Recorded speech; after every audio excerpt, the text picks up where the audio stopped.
جب کوئی ظالم اپنی طاقت کے نشے میں چور ہو جائے تو پھر وہ صرف اپنے مخالفین کو نہیں روکتا بلکہ ان ہاتھوں کو بھی کاٹنے کی کوشش کرتا ہے جو امن کا پیغام لے کر آئے ہوں۔ اسرائیل کی جانب سے حالیہ اقدام اسی حقیقت کی ترجمانی کرتا ہے۔ دنیا نے دیکھا کہ عرب وزرائے خارجہ جن کا مقصد صرف فلسطینی عوام کے ساتھ یکجہتی کا اظہار اور امن کی سفارتی کوششوں کو فروغ دینا تھا، انہیں مغربی کنارے کے شہر راملہ جانے سے روک دیا گیا۔ اور یہ عمل صرف ایک سفارتی انکار نہیں بلکہ کھلی جارحیت ہے، ایک ایسا پیغام جو اسرائیل کی انتہا پسندانہ سوچ کو ظاہر کرتا ہے۔ سعودی عرب، مصر، اردن، قطر اور متحدہ عرب امارات کے وزرائے خارجہ کا منصوبہ پتہ کیا تھا؟ کہ وہ فلسطین جا کر فلسطینی قیادت سے ملاقات کریں، ان کی حمایت کا اعلان کریں اور دنیا کو یہ بتائیں کہ عرب دنیا فلسطینیوں کے ساتھ کھڑی ہے۔ لیکن اسرائیلی حکومت نے دانستہ طور پر ان وزرائے خارجہ کو راملہ جانے کی اجازت دینے سے انکار کر دیا۔ انکار کی یہ حرکت کسی حفاظتی خدشے کی بنیاد پر نہیں تھی بلکہ ایک ایسا سیاسی پیغام تھا۔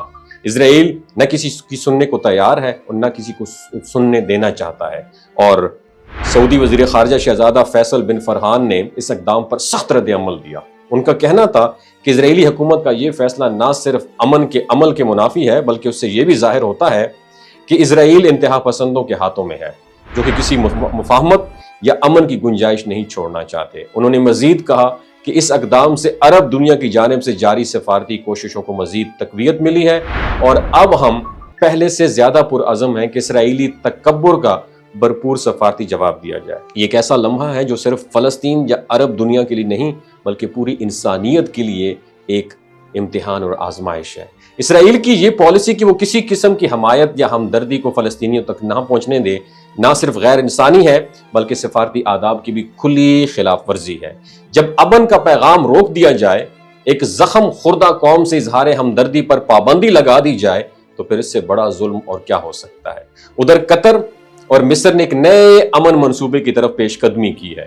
یہ منصوبہ امریکہ کی حمایت سے پیش کیا گیا ہے جس کے تحت اسرائیل اور حماس کے درمیان 60 دن کی جنگ بندی کی تجویز دی گئی تھی، اور اس معاہدے کا مقصد صرف لڑائی روکنا نہیں بلکہ ایک ایسا انوائرمنٹ کریٹ کرنا تھا جہاں انسانی امداد کی فراہمی ممکن ہو، سرحدی جو کراسنگز ہیں ان کو دوبارہ کھولا جا سکے اور تعمیر نو کی عمل کو بنیادیں ان کی دوبارہ رکھی جا سکیں۔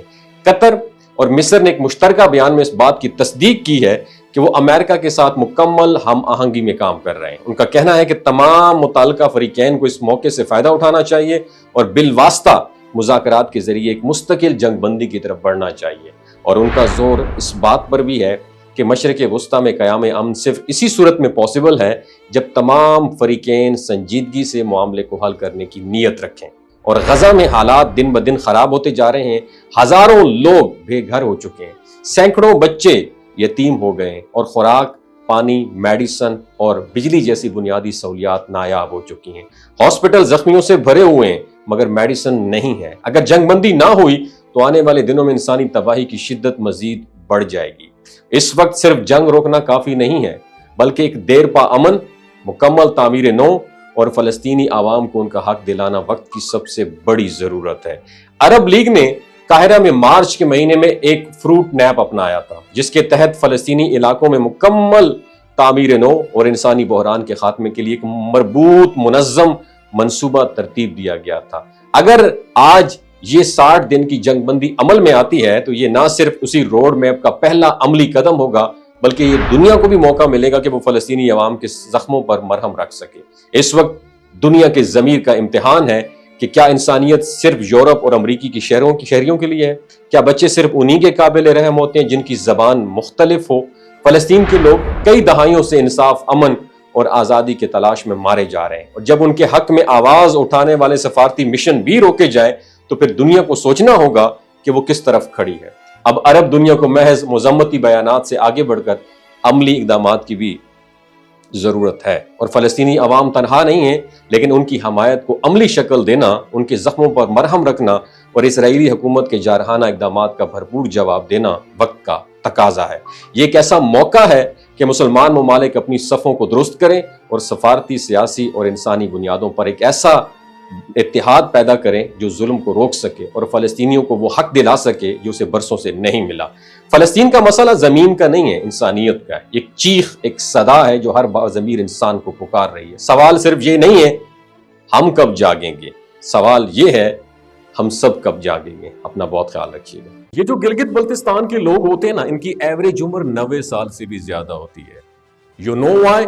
کیونکہ یہ لوگ شلجیت استعمال کرتے ہیں۔ شلجیت کے اندر 85 منرلز ہوتے ہیں۔ اگر آپ چیزوں کو جلدی بھول جاتے ہیں، مردانہ کمزوری محسوس کرتے ہیں، اولاد جیسی نعمت سے محروم ہیں، اور آپ سپرم کاؤنٹ آپ کے کم ہیں، ٹیسٹوسٹیرون ہارمون امبیلنس ہے، آپ سدا بہار جوان نظر آنا چاہتے ہیں، خون کی کمی کو دور کرنا چاہتے ہیں، ہڈیوں جوڑوں کے دردوں سے نجات حاصل کرنا چاہتے ہیں، موٹاپا کم کرنا چاہتے ہیں، تو ڈاکٹر اسد محمود کی پیور اینڈ نیچرل شلجیت ضرور استعمال کریں۔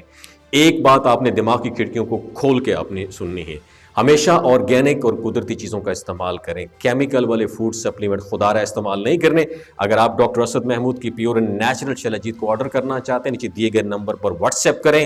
3 باتوں کا خیال رکھنا ہے: ہائی بلڈ پریشر میں مبتلا افراد، خواتین جو پریگننٹ ہیں، اور 15 سے 20 سال کی جو نوجوان نسل ہے جو غیر شادی شدہ ہیں، اپنے سیکشول پاور کو بوسٹ کرنے کے لیے استعمال کرنا چاہتے ہیں، تو ڈاکٹر کے ایڈوائس کے بغیر استعمال نہ کریں۔ باقی سارے لوگ بے دھڑک گرمی اور سردیوں میں استعمال کر سکتے ہیں۔ اپنا بہت خیال رکھیے گا۔ اللہ حافظ۔